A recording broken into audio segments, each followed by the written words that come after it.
You notice it, don't you? The thinking about the thinking. The mind watching itself spin, then spinning faster because it's watching. You lie awake at night, or you're driving, or you're standing in line, and suddenly you're aware that you've been thinking for hours, thinking about work, about what you said, about what might happen. And then comes that second wave, the thought about all that thinking, the worry about the worry, the exhaustion from being exhausted. And somewhere in there, you start trying to think your way out. You tell yourself to stop. You analyze why you're overthinking. You make plans to think less. You read articles about quieting the mind, and then you think about what you read. You promise yourself you'll be more present tomorrow, and the promise itself becomes another thought to carry. The mind trying to solve the mind. The same tool that created the tangle now pulling at the threads. It's like trying to smooth water by stirring it. You can feel it, can't you? That subtle tightness when you catch yourself thinking too much. That small contraction. And immediately the mind says, I need to fix this. I need to figure out why I do this. I need to understand so I can stop. And off it goes again. Another loop, another layer. The thinking about thinking becomes thinking about thinking about thinking, and somewhere in there you've lost track of where it started. But look at what's actually happening. The mind is doing what minds do. It's moving, creating, narrating, planning, protecting. That's not wrong. That's not a problem to solve. The suffering comes from what happens next, the resistance to it. The belief that this thinking is somehow wrong, that it shouldn't be here, that you should be different than you are right now. The grasping for silence, the pushing away of noise. You want the thinking to stop, so you think about how to make it stop. You want peace, so you strategize peace. You want to let go, so you grip tighter, trying to figure out the right way to release.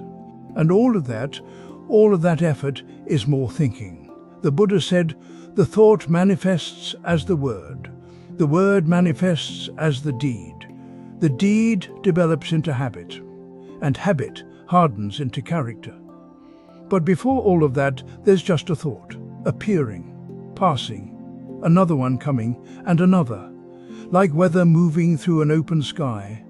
The suffering isn't in the thinking itself. It's in the story you tell about the thinking. The belief that it means something about you, that it's a flaw, a weakness, something that separates you from people who have it figured out, people whose minds must be quiet and clear and still. But their minds aren't still either. You've been taught that you should control this, that a good life, a peaceful life, means mastering your thoughts, disciplining them, training them to behave. And so you try so hard. And when the thinking continues, when it speeds up or spirals or keeps you awake, you feel like you're failing, like something's wrong with you, like everyone else has learned the secret you're missing. So you think about that too. You think about why you can't stop thinking. You wonder if you're broken. You compare yourself to some imagined version of calm you've never actually met. And the whole time, the thinking continues, because the thinking is what you're using to try to escape the thinking. Can you see it? Not as a problem, just as what's happening. Right now, as you hear these words, thoughts are appearing. Maybe about what you're hearing, maybe about something else entirely, maybe planning, remembering, judging, wondering. And there's probably a thought about those thoughts. A subtle commentary running underneath. That's okay. That's not the enemy. That's just what's visible right now. The exhaustion you feel isn't from the thinking itself. It's from the war with it, the constant effort to be different, the grinding work of trying to think yourself into not thinking, of using the mind to escape the mind, of believing that if you just understand it clearly enough, analyze it deeply enough, plan it perfectly enough, you'll finally be free of it. But freedom isn't on the other side of more thinking. It's not on the other side of anything. The thinking will keep happening, tomorrow and the day after. Thoughts will come in the morning and at night and in the spaces between. That's not going to change. What you're looking for isn't the end of thinking. It's the end of the fight with thinking. The end of the belief that this moment should be different than it is. And you can't think your way to that. You can only see it, right here, right now. The thinking happening, the thought about the thinking, the wanting it to stop, all of it, just appearing, just passing, just here. Not yours to control, not yours to fix, just here. You tell yourself you'll rest when the work is done, when the inbox is cleared, when the project is finished, when things settle down, when you've earned it. But the work is never done, is it? There's always one more thing, one more email, one more task that feels urgent, one more person who needs something. And so you keep going, you keep moving, you keep pushing, because rest feels like something that comes after, something you have to deserve. But notice what's happening here. You're waiting for permission. Permission from the work itself. Permission from some future moment when everything is finally complete. As if rest is a reward that life will hand you once you've proven yourself worthy of it. What if that moment never comes? You might say you're being responsible, productive, that you're just doing what needs to be done. And maybe that's true. But underneath that, there's something else. There's a belief. A quiet belief that you're not allowed to rest until you've done enough, until you've accomplished enough, until you've become enough. Enough for what, though? Enough for whom? You carry this invisible standard, this moving target. And every time you get close to it, it shifts a little further away. You finish one thing and immediately your mind finds the next thing, the next gap, the next incompleteness. And rest slips away again, always just out of reach. So you wait. You wait for the right conditions, for the right moment, for the feeling of being caught up. But you're not really waiting for conditions to change.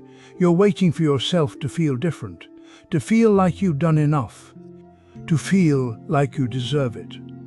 And that feeling never quite arrives, because the mind that tells you to keep going is the same mind that will never tell you to stop. It doesn't know how. It's built to find problems, to notice what's missing, to see what's undone. That's what it does. That's all it knows. You think rest is something you'll allow yourself later, but later is just another word for never. The Buddha said there is no way to happiness. Happiness is the way. You're waiting for permission that will never come, not from the work, not from the world, not even from yourself, because the part of you that's waiting is the same part that's creating the condition, the same part that's saying not yet, not yet, not yet. And so you're tired, deeply tired, not just in your body, but in your being, the kind of tired that sleep doesn't touch, because you're not just tired from doing. You're tired from the constant monitoring, the constant measuring, the constant checking to see if you've done enough yet. What are you really afraid will happen if you rest now, right now, before everything is finished, before everything is perfect, before you've earned it? Maybe you're afraid you'll fall behind, that things will pile up, that you'll lose your edge, that you'll become lazy, irrelevant, that you'll stop mattering. But notice how exhausting that is. To live as if your worth depends on your output. To live as if rest is something you have to purchase with your effort. To live as if you're only allowed to stop when there's nothing left to do. There will always be something left to do. The work will never grant you permission. The to-do list will never say, okay, now you can rest. The world will never stop asking things of you. So if you're waiting for that, you're waiting for something that isn't coming. And meanwhile, you're here, right now, tired, waiting, holding yourself just slightly away from the rest you need, not because you can't rest, but because you won't let yourself, because some part of you has decided that you haven't earned it yet. But what if rest isn't something you earn? What if it's not a reward or a luxury or a sign of weakness? What if it's just something that's available, right here, right now, not later, not after, now? You don't have to believe that. You don't have to change your mind about it, but you could at least see that you're the one holding the door closed. You're the one saying, "Not yet." You're the one creating the condition that keeps rest just out of reach. And you're tired. So tired. Not because you've done too much, but because you've been waiting too long for permission that was never going to come. The waiting itself is the exhaustion. What are you waiting for, really? Not what you tell yourself, but what are you actually waiting for? What would have to be true before you let yourself rest? And is it ever going to be true? You stand at a crossroads, but you don't move. Not because the paths are unclear, not because you lack information. You stand still because somewhere inside you've decided that staying frozen is safer than taking a step. The fear of choosing wrong has become so loud, so consuming, that not choosing at all feels like protection. But is it? You tell yourself you're being careful, thoughtful, that you're waiting for clarity, for certainty, for the right moment when everything aligns and the correct path reveals itself without doubt. And while you wait, life continues. Opportunities fade. Doors close quietly. And still you stand there, telling yourself this paralysis is wisdom. What you're really protecting is something else. You're protecting an image. The image of yourself as someone who doesn't make mistakes. Someone who gets it right. Someone who chooses wisely, moves carefully, and never has to face the shame of being wrong. You're protecting this idea of who you should be, and the fear of shattering that image keeps you absolutely still. Because if you don't choose, you can't be wrong. If you don't move, you can't fail. You remain innocent, blameless.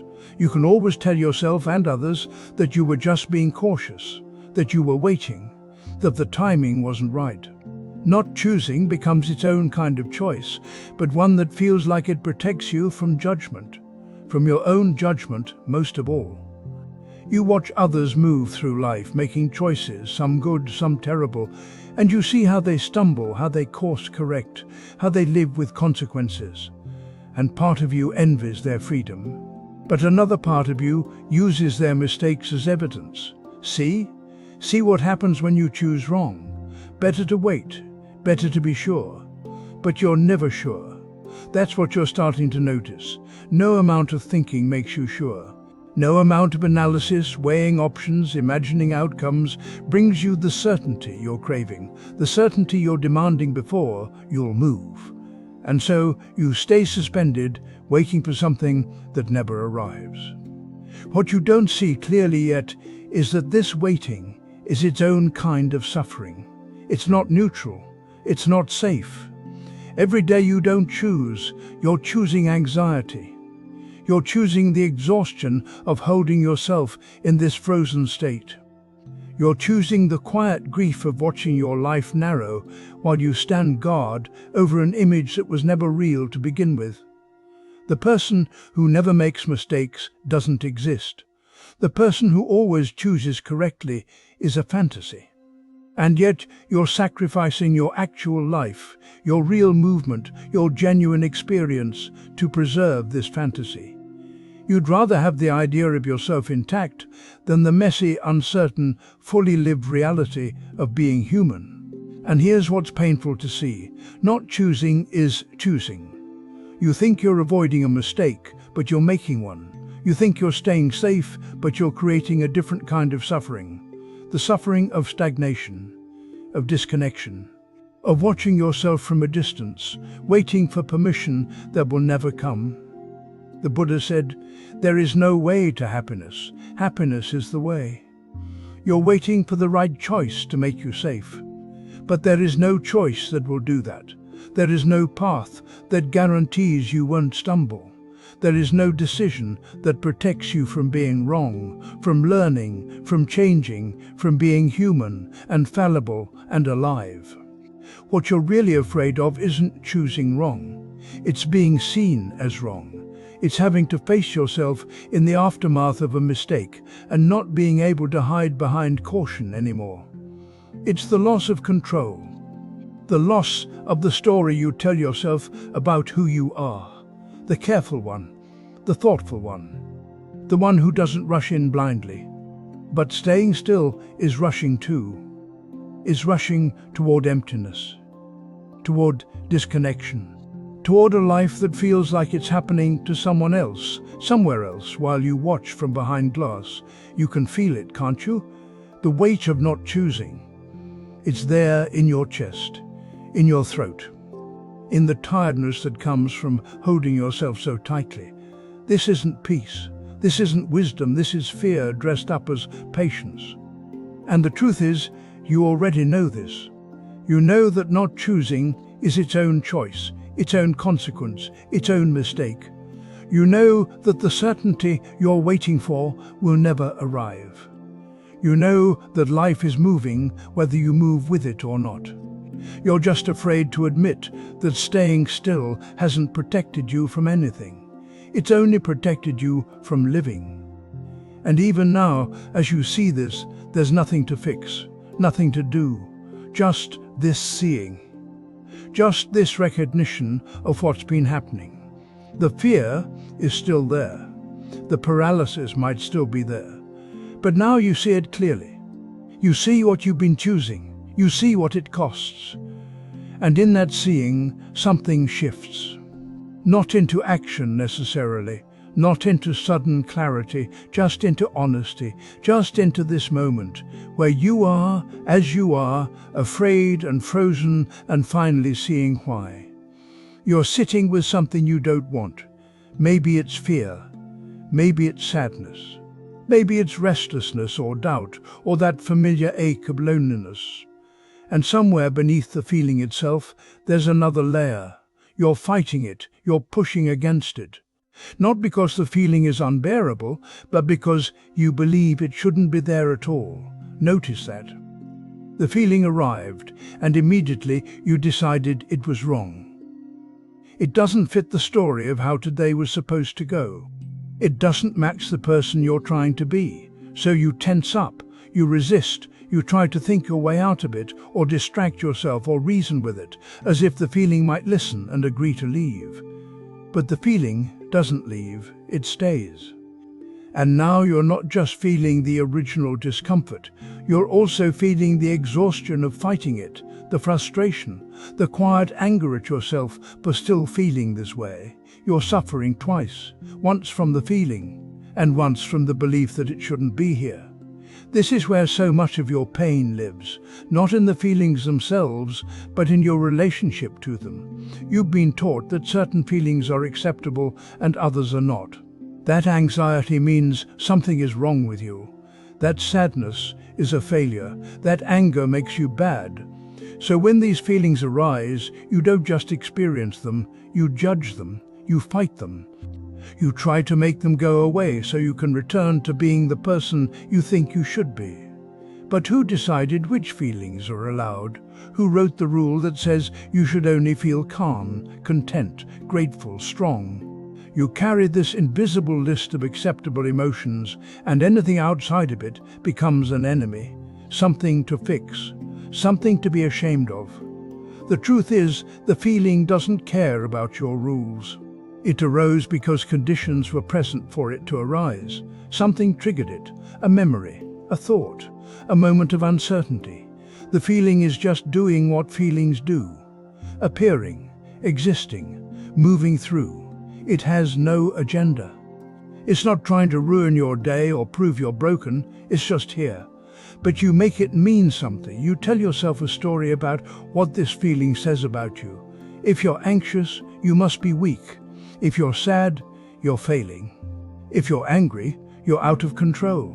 And so the feeling becomes evidence, proof of something wrong, and you fight harder. Watch what happens in that fight. Your jaw tightens, your breathing gets shallow, your thoughts speed up, searching for solutions, explanations, ways out. You're at war with your own experience. And in that war, the feeling you're trying to eliminate becomes stronger. Because resistance is attention, and attention is fuel. You think you're fighting the feeling, but really you're fighting the impermanence of your own peace. You had a moment of calm, and now it's gone, and you want it back. You're grasping at how things were 5 minutes ago, an hour ago, yesterday. You're trying to control something that was never yours to control. The Buddha said, you only lose what you cling to. The feeling will pass. It always does. But not because you fought it. Not because you believed hard enough that it shouldn't be here. It will pass because everything passes. Every feeling, every thought, every state of being is temporary. Arising and dissolving, coming and going. This is not a problem to solve. This is simply what is. And yet you keep fighting. Because somewhere deep down, you believe that if you could just get rid of this feeling, if you could just return to that calm state, then you'd be okay. Then you'd be safe. Then you'd finally be the person you're supposed to be. But there is no supposed to be. There's only what is, right now. This feeling, this resistance, this exhaustion, all of it, here together. What if the feeling isn't the problem? What if the belief that it shouldn't be here is the problem? What if you stopped asking the feeling to justify itself or to leave? What if you just let it be as unwelcome as it is? You don't have to like it. You don't have to want it. You don't have to pretend it's okay. You just have to stop insisting that reality be different than it is. Because that insistence is where you suffer. That's where you lose yourself. In the gap between what is and what you think should be. The feeling is already here. The fight is optional. Can you feel the difference? Between the feeling itself and the war you're waging against it? Between the discomfort and the story you're telling about the discomfort? Just notice. You don't have to fix anything. You don't have to become someone who never fights their feelings. You're just seeing right now how the fight is made. How the suffering is layered on, how you create the very thing you're trying to escape. And in that seeing, something softens. Not because you tried, but because you stopped. You're carrying someone with you, not a person, but a version of yourself. The one who used to laugh more easily, or the one who was sharper, quicker, more certain. Maybe it's the you who had that job, that body, that relationship. The you who knew what you wanted. The you who didn't feel this tired. And you hold on to them, don't you? You compare yourself to them. You measure today against then. You feel the gap between who you are now and who you were. And something in you says this shouldn't be. Something in you says you've lost your way. But notice what's happening when you do this. You're standing in your life right now, breathing, existing, being exactly as you are in this moment. And at the same time, you're reaching backward. You're holding an image of yourself, a memory, a feeling of how things used to be. And you're using that image to judge this moment, to say this moment isn't enough, to say you aren't enough. That old version of yourself, the one you keep returning to, it feels so real. It feels like proof of something, proof that you were better once, proof that you've fallen, proof that you need to get back to who you really are. But what if that version was just another moment, just another temporary arrangement of thoughts, feelings, circumstances? What if it was never more solid than what you are right now? You hold on to it because letting go feels like losing yourself. Like admitting defeat. Like saying that person didn't matter, that those years didn't count. But the holding itself, can you feel it? The weight of carrying that image everywhere you go. The exhaustion of trying to be someone you no longer are. The quiet grief of measuring every day against a past that can never return. You used to be confident, maybe. And now you second-guess yourself. You used to be passionate, and now you feel flat. You used to be thin, young, energetic, hopeful. And the mind says, go back, become that again. Fix this, return. But you can't return, not because you failed, but because that moment is gone. It existed, and then it changed. just like every moment before it changed. Just like this moment is changing right now as you hear these words. The Buddha said, all conditioned things are impermanent. Work out your own salvation with diligence. Who you were was conditioned. It arose from circumstances, from your body at that age, from the people around you, from what you didn't yet know. And it passed, not because you did something wrong, because that's what everything does. It arises, it stays for a while, and it passes. But you hold the image, you hold the feeling, you hold the identity. And every time you compare yourself to it, you create a gap, a distance between here and there, between now and then, between who you are and who you think you should be. And in that gap lives your suffering, not because you've changed, but because you won't let the old version go.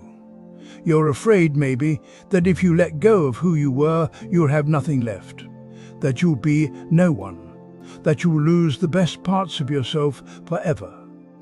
But what if those parts were never yours to keep? What if they were just passing through, just like everything else?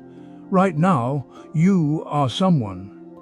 You are breathing, thinking, feeling. You have a life that's unfolding in ways you didn't plan. You're not who you were 5 years ago. You're not who you were last year. You're not even who you were this morning. And still, here you are, still existing, still aware. The holding doesn't preserve anything. It doesn't keep the past alive. It just makes the present feel wrong. It makes you feel wrong, like you're living in the wrong life, the wrong body, the wrong version of yourself.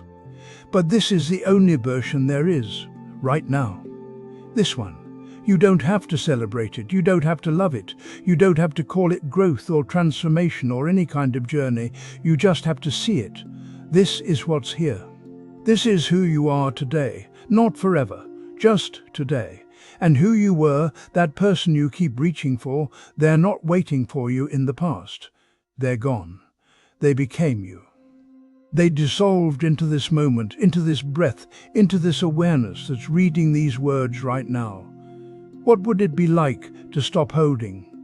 Not to forget, not to erase, but just to stop carrying that image as proof that something's wrong. To stop using then to punish now.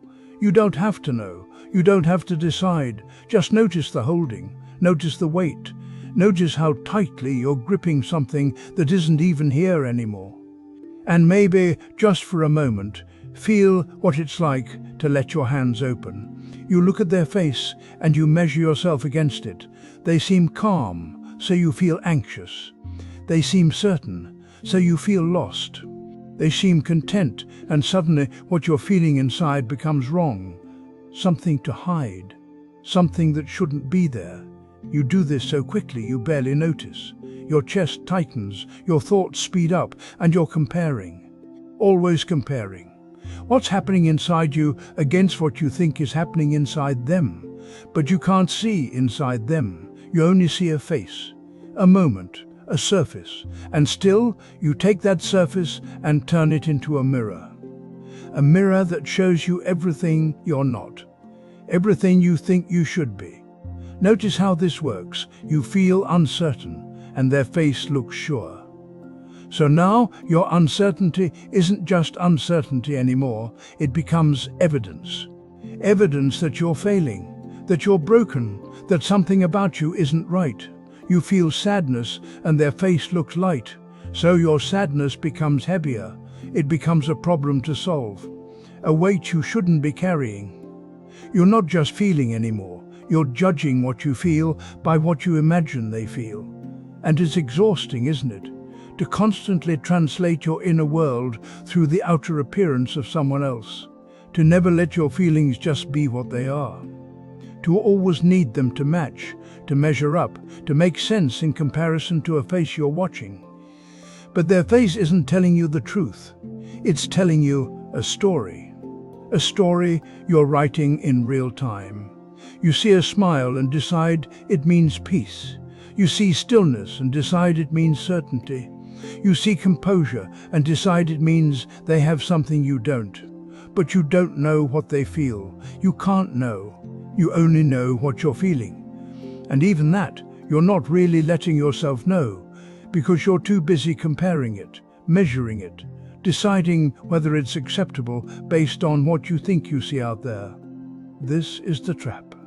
You've made their face the standard, the reference point, the proof of whether what's inside you is okay or not. And so you're never here, never with what's actually happening. You're always over there, in the imagined inner world of someone else, using it to judge your own. What if their face is hiding the same thing yours is? What if behind their calm is chaos? Behind their certainty is doubt? What if they're looking at your face right now, doing exactly what you're doing, comparing what they feel to what they think they see? You can't know. And that's the point. You're building your suffering on something you can't know. The Buddha said, you yourself, as much as anybody in the entire universe, deserve your compassion. But you're not giving yourself that. You're giving yourself comparison instead. You're giving yourself judgment. You're making what you feel wrong because it doesn't match a face that might be hiding exactly what you're hiding. And this comparing, it never ends. Because even when you find someone whose face looks troubled, whose face looks uncertain, it doesn't help. You don't feel relief, you feel something else. Maybe guilt, maybe superiority, maybe fear that you'll become like them. So you're trapped either way. If they look better, you feel worse. If they look worse, you feel uneasy. There's no winning. There's only the endless measuring, the endless checking, the endless translation of your inner life into the language of their face. And underneath all of it, there's a belief that what you feel inside should match what other people show outside, that your inner world should make sense according to the outer world, that you're only okay if you're feeling what they seem to be feeling. But feelings don't work that way. They arise, they change, they pass. They come from 1,000 causes you can't see: your history, your body, your thoughts, this moment, the last moment, everything mixing together into what you feel right now. And their face? It's just a face. In this moment, shaped by 1,000 causes you'll never know, you keep looking for permission to feel what you feel, permission to be uncertain when they look certain, permission to be sad when they look happy, permission to be anxious when they look calm. But no face will give you that permission, no match will make it okay, because the problem isn't what you feel. The problem is that you're asking their face to tell you whether your feelings are allowed. What you feel is already here. It doesn't need approval. It doesn't need to match. It doesn't need to make sense according to someone else's expression. It's just here. Happening. Real. And their face is just there. Happening. Real. Two separate things. Two separate worlds. You keep trying to make them one. And that's where the suffering lives. You're waiting for something, aren't you? Not for the world to change, not for circumstances to line up. You're waiting for your own mind to finally settle. You're waiting for your thoughts to be clear, organized, right. You're waiting to feel certain before you allow yourself to be okay. And while you wait, life is passing. Not dramatically. Just quietly slipping by while you sit in this strange holding pattern, checking and rechecking your thinking, making sure it's good enough to proceed. You notice a thought that feels anxious, and immediately you think something's wrong. You catch yourself uncertain about a decision, and you believe you can't move forward until that uncertainty dissolves. You have a critical thought about yourself, and suddenly your whole day feels compromised, like you can't be at peace until you've thought your way into a better state. It's exhausting, isn't it? This constant monitoring, this endless evaluation of whether your internal weather is acceptable yet. You're creating a condition, a very specific condition. You're saying, I can be okay when my thoughts are calm. I can be okay when I'm not confused. I can be okay when I've figured it out, when I'm thinking clearly. when I'm thinking positively, when I'm thinking the right things. But thoughts don't work that way. They come and go like weather, like birds passing through the sky. And yet you're waiting for them to hold still, to arrange themselves perfectly before you'll allow yourself to simply be. Watch what happens in an ordinary moment. You're doing something simple, making coffee, walking to your car, sitting at your desk, and a thought appears. Maybe it's worried, maybe it's critical, maybe it's just confused, and immediately you contract. You feel that tightness, that sense that something's wrong now, that you need to fix this thought before you can return to okayness. So you try to think a better thought, you try to reason with yourself, you try to be more positive, more rational, more spiritual. And maybe it works for a moment. Maybe you do feel better. But then another thought comes, another doubt, another criticism, another uncertainty, and you're back to waiting again. The suffering isn't in the thoughts themselves. It's in this belief that your thoughts need to be a certain way before you're allowed to be at peace. It's in the waiting. It's in the condition you've created. You've made your own mind into a gatekeeper. And the gate never quite opens, does it? Because thoughts are always moving, always changing. There's always something that could be better, clearer, more resolved. The Buddha said, "The mind is everything. What you think, you become." But he didn't mean you should wait for perfect thoughts. He meant, see how you're creating your experience right now, in this moment, with this belief about what needs to happen before you can be okay. You can feel it, can't you? That subtle tension of waiting, of monitoring, of checking to see if your mind has finally gotten itself together enough for you to relax. And underneath that waiting is fear. Fear that if you're okay before your thoughts are perfect, something bad will happen, that you will make a mistake, that you'll miss something important, that you won't be prepared, that you're being careless or naive. So you stay vigilant, you keep checking, you keep waiting for that moment when your thinking finally clears and you can exhale. But thoughts don't clear, not permanently. They shift and change and arise and dissolve, moment after moment after moment. You're waiting for something that isn't coming, not because you're doing it wrong, but because the very nature of thinking is movement, is change. And while you wait, you're not here. You're not present with the actual texture of this moment.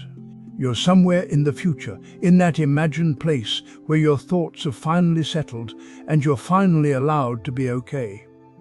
The okayness you're waiting for is not on the other side of perfect thinking. It was never conditional. You just believed it was. You created that rule somewhere along the way, and now you're living inside it, waiting for permission from your own mind. What if the thoughts don't need to be perfect? What if they can be messy, uncertain, contradictory, anxious, confused, and you can still be here, still be breathing, still be alive in this moment? Not because you've transcended your thoughts, not because you've fixed them or risen above them, but because okayness was never actually dependent on them in the first place. You made it conditional, and now you're living in that condition, waiting and waiting and waiting. The thoughts will keep coming, the uncertainty will keep arising. The mind will keep doing what minds do, and you'll keep waiting, or you'll see that you're waiting, just seeing it. Not fixing it, not trying to stop waiting, just noticing. I'm waiting for my thoughts to be perfect before I allow myself to be okay. And in that seeing, something loosens. Not forever. Just now. You walk through your day with answers ready. Someone asks what you think, and the words come quickly. Someone looks to you, and you speak with certainty. You nod. You explain. You reassure. And beneath it all, something quiet shifts uncomfortably. Because you know, don't you? You know that you don't really know. Not in the way you're pretending to. Not with the confidence your voice carries. Not with the firmness of your opinions or the steadiness of your explanations. You're pretending to know what will happen tomorrow. What the right choice is. What someone else is thinking. What you should be doing with your life. What it all means. And the pretending feels necessary, doesn't it? Like if you admitted the not knowing, something would collapse. So you keep the mask steady.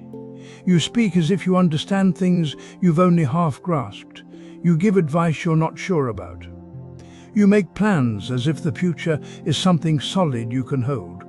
You present yourself as someone who has it figured out, at least enough, at least more than you actually do.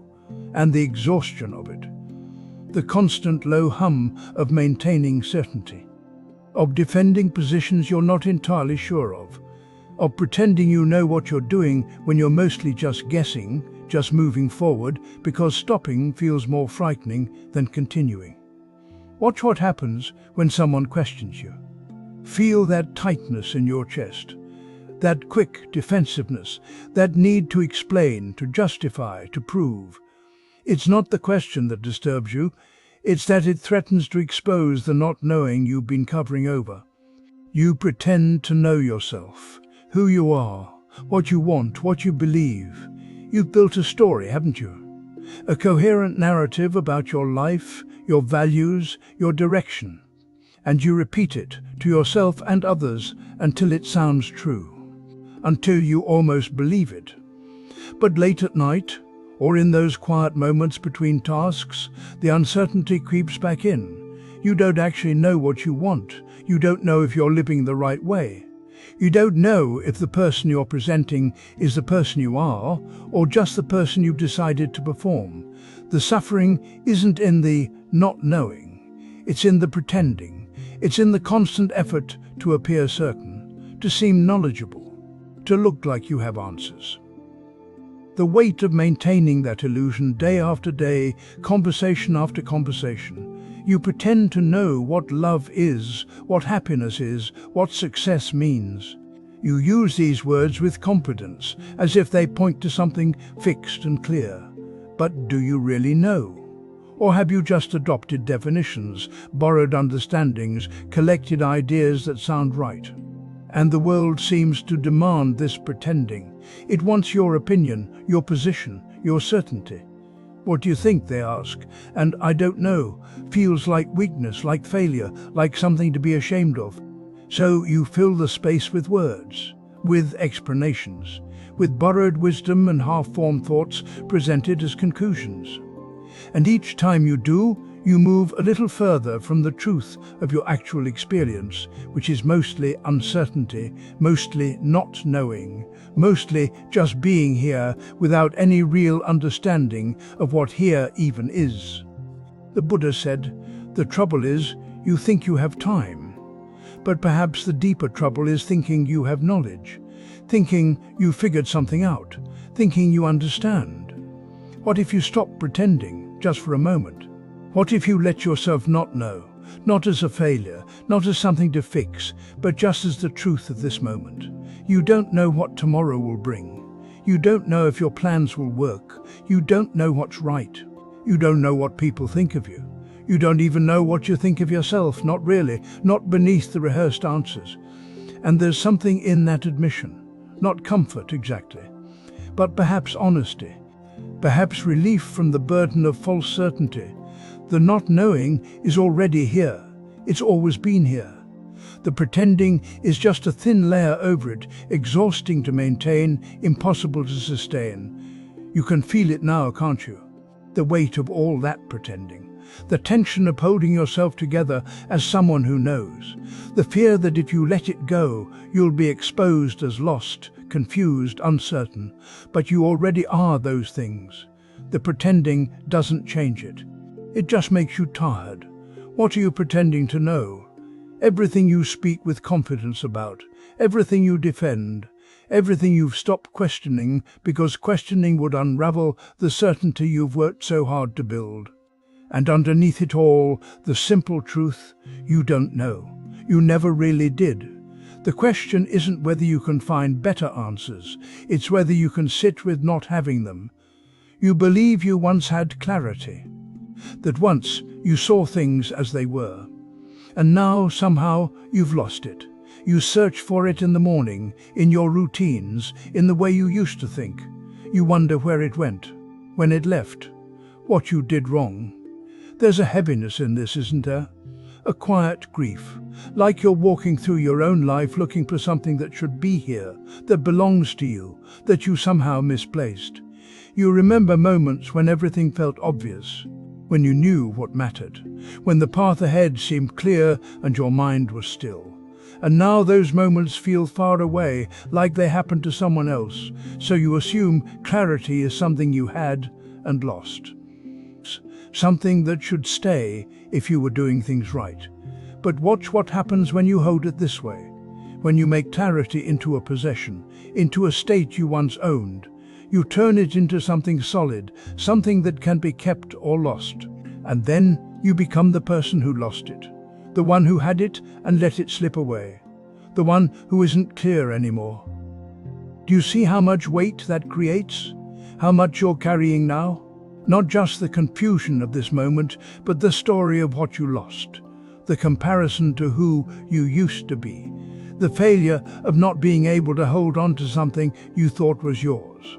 You search your memories, trying to find the exact moment it disappeared. Was it that decision you made? That conversation? That season when everything changed? You replay the past, looking for where you went wrong. And the more you search, the more lost you feel. Because you're not looking at what's here, you're looking at what isn't. And clarity becomes this thing you're chasing. This state you need to recover before you can move forward. Before you can trust yourself again. Before you can feel okay. So you wait. You try to think your way back to it. You grasp at memories of how it felt, as if remembering it will bring it back. But clarity isn't a thing you hold. It's not a state that stays. It comes when conditions allow it. And it goes when conditions change. Like light moving across a room, like the stillness between waves, it was never yours to keep. You had moments of seeing clearly because in those moments you weren't holding on so tightly. Your mind was quiet, not because you achieved something, but because there was less in the way. And now there's more in the way. Not because you failed, but because that's what happens. Clouds come, thoughts accumulate, life gets complicated, and the seeing becomes harder. But you've made those clear moments into proof of what you should be. And these unclear moments into proof of what you've lost. You've turned a natural rhythm into a personal failure. The mind is like water, the Zen teachers say. When it's turbulent, it's difficult to see. When it's calm, everything becomes clear. The water doesn't lose its nature when it's disturbed. It's still water, it's just moving. And you're still you, still capable of seeing, just moving through something right now, through uncertainty, through noise, through the very human experience of not knowing. What if clarity was never something you possessed? What if it was always just a moment of less obstruction, a temporary clearing in the weather of your mind? Then you wouldn't have lost anything. You'd just be in a different moment, a cloudier one, a more turbulent one, but still just a moment. And this moment, right now, with all its confusion, it will also pass. Not because you fix it, not because you find your way back to some previous version of yourself, but because everything passes. Clarity comes and goes, confusion comes and goes, the desperate need to understand comes and goes. You're watching it happen right now, aren't you? The way your mind reaches for certainty, the way it wants to know, the way it turns not knowing into a problem that needs solving. That's the movement. That's what's happening. And you can see it. Even in the middle of it, you can see it. That seeing, that's not something you lost. It's here. Quiet, underneath the story of loss, underneath the searching, just watching, just aware that this is what's happening now. You don't need to recover anything. You don't need to become who you were. You just need to stop insisting that this moment should be different, that you should be different, that clarity should stay. It comes and goes. Like everything else. And you're here in the going, in the unclear, in the not knowing. And maybe that's enough. You're waiting for something, aren't you? Not waiting for a specific moment exactly, not waiting for a deadline or an appointment, You're waiting for the noise to stop, for the clutter to clear, for the chaos in your mind to settle down, so that finally you can begin. You tell yourself that once things are quieter, you'll start. Once the mental chatter dies down. Once you feel more centered, more ready, more clear. Once you have that perfect stillness you imagine other people must have when they create, when they work, when they live their lives with ease. But notice what's happening right now. You're sitting with something unfinished, something you want to do, need to do, feel called to do. And between you and that thing is this requirement you've created, this invisible gate. You've decided that silence must come first. So you wait. And while you wait, you're not actually resting, you're monitoring, checking. Is it quiet enough yet? Is my mind still enough? You're listening for the absence of noise, and in that listening, you're creating more noise.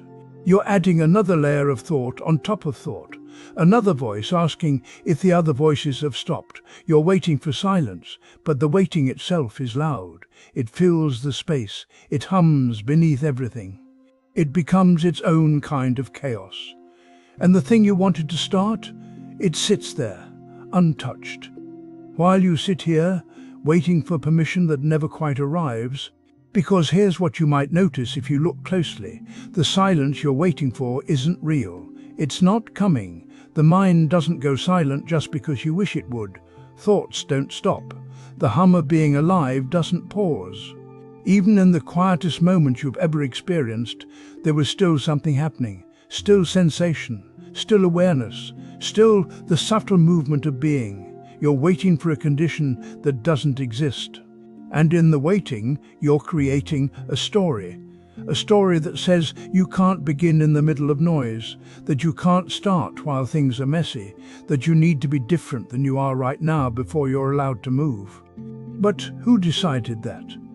When did you make this rule that stillness must come before action, that clarity must arrive before creation, that you must feel ready before you begin? Notice how much energy goes into this. How much of your day is spent preparing to prepare, waiting to be ready to get ready. It's exhausting, isn't it? This constant monitoring of your inner state, this endless checking to see if conditions are right. And what if they're never right? What if the noise never stops? What if this is it, this messy, cluttered, imperfect state? What if this is the only moment you actually have? The Zen teacher Shunryu Suzuki once said, "In the beginner's mind there are many possibilities, but in the expert's mind there are few." You're waiting to feel like an expert, to have mastery over your inner world before you step into the outer one. But the beginner doesn't wait. The beginner just begins, clumsy, uncertain, surrounded by noise. And maybe that's what you're actually afraid of. Not the noise itself, but what it means to start anyway. To begin without the perfection. To move without the certainty. To create or act or live while everything inside you is still unsettled. Because if you start now, in the mess, then you can't use the noise as a reason anymore.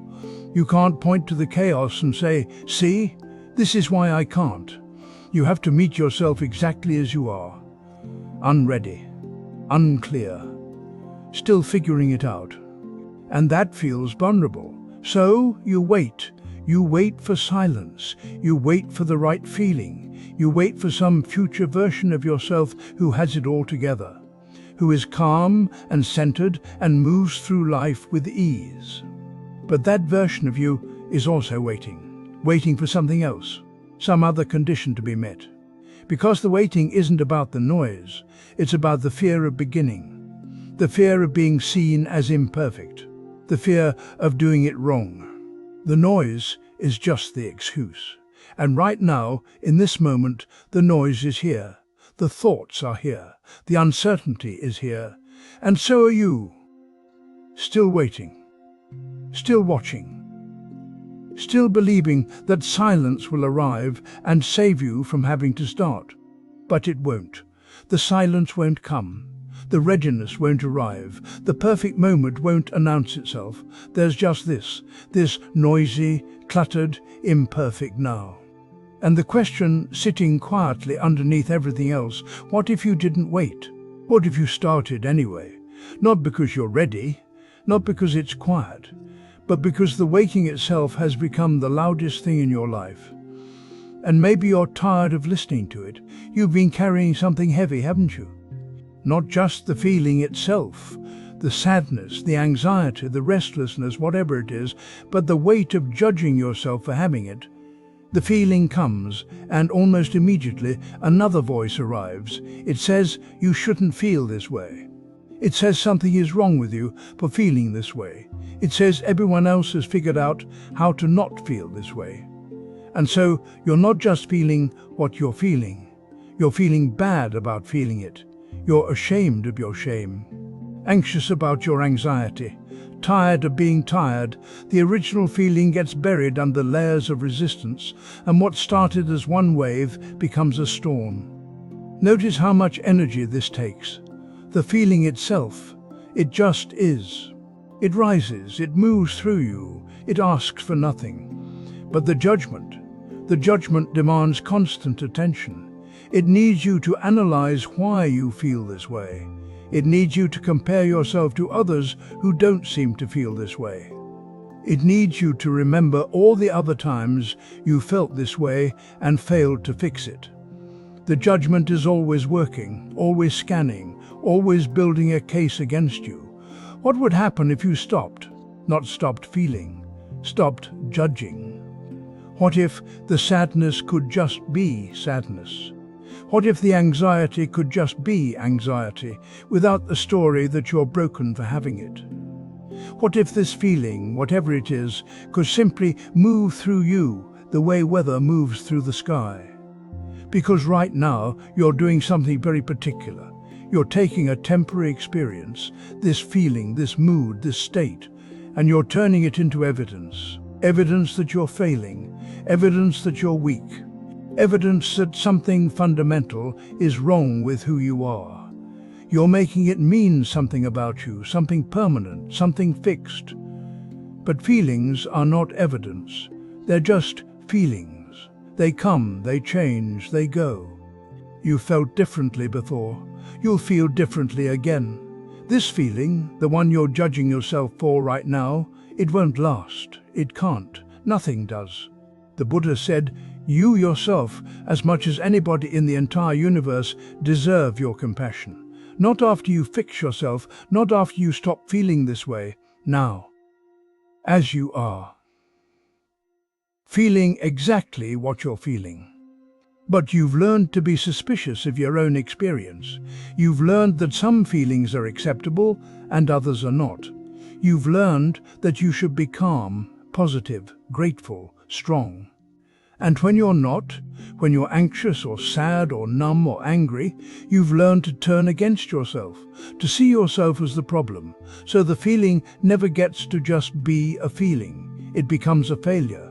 And you become someone who fails at feeling the right things. Watch what happens in the body when you judge yourself. The tightness, the contraction, the way you pull away from your own experience, trying to distance yourself from what's here. You're here, but you don't want to be here. You're feeling this, but you don't want to be feeling this.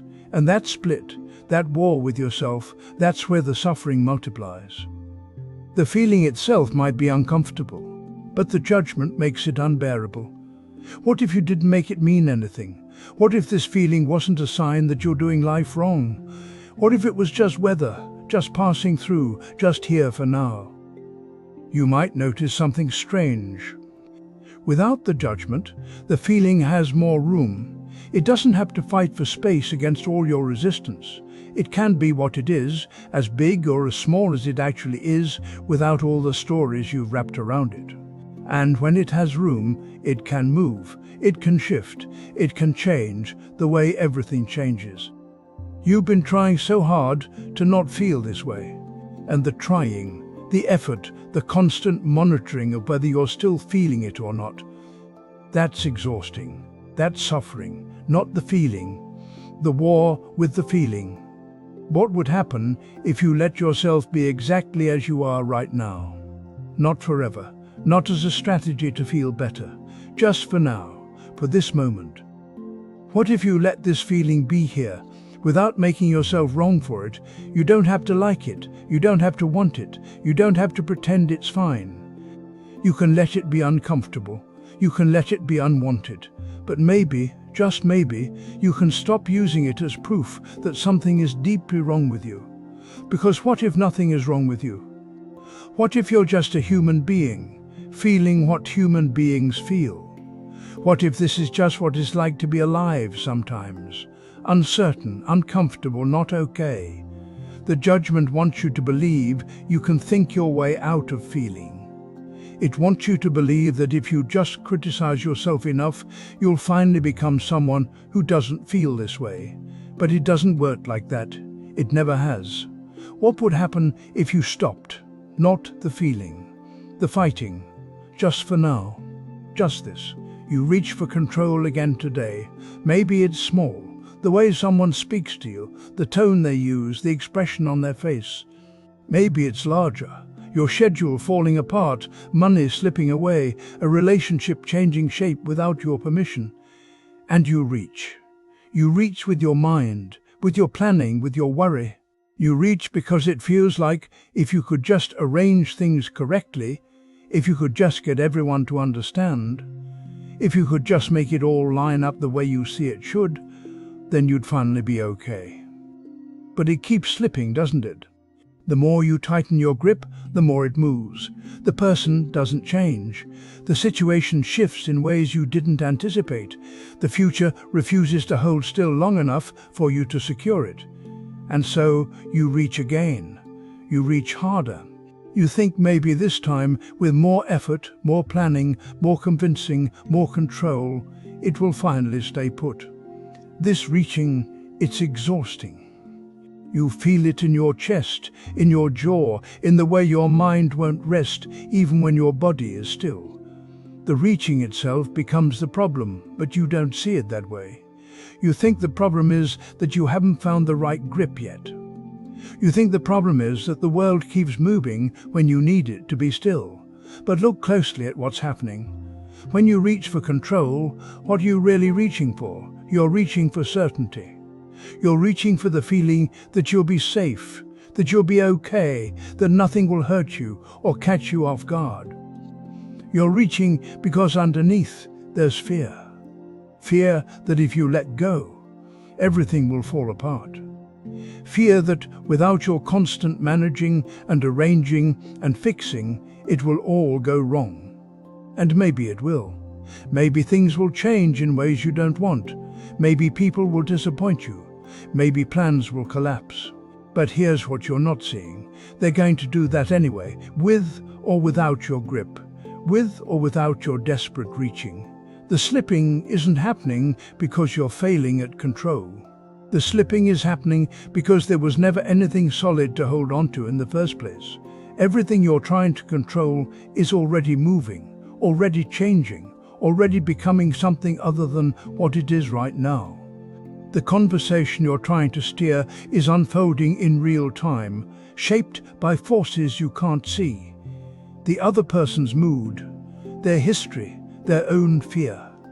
The future you're trying to secure doesn't exist yet, and when it arrives, it won't look like the version you've been clutching in your mind.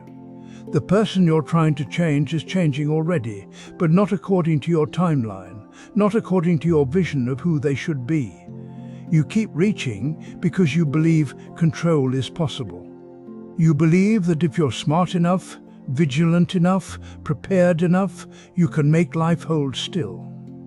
But life has never held still. Not once. Not for anyone. Every single moment you've ever experienced has already dissolved into the past. Every plan you've made has met a reality you didn't fully predict. Every person you've known has changed, including you. The Buddha said, "You can only lose what you cling to." Read that again, slowly. You can only lose what you cling to. The suffering isn't in the slipping. The suffering is in the grip. The suffering is in believing that your hands were meant to hold water without it running through your fingers. When you reach for control, you're creating a story. The story says, if I can just get this right, I'll be safe. If I can just make this happen, I'll be okay. If I can just prevent that, I won't have to feel what I'm afraid of feeling. But the reaching itself is the feeling you're trying to avoid. The reaching is the anxiety. The reaching is the fear. You think you're solving the problem, but you're feeding it. You're tightening around empty air. And still, even now, part of you wants to know how to stop reaching. Part of you is already turning this into another thing to control. How do I let go? How do I fix this pattern? How do I get better at not grasping? But that's just more reaching. What if you simply saw it? Not to change it, not to fix it, but just to see it clearly. To notice the moment your hands clench. To feel the tightness in your chest when something doesn't go as planned. To watch your mind spin its stories about what needs to happen for you to be okay. Just seeing, just noticing, without judgment, without trying to make it different. The control you're reaching for was never there, and the safety you're seeking isn't found in making the world behave. It's not found anywhere you can reach. It's here, in the moment when you stop reaching, even for just a breath.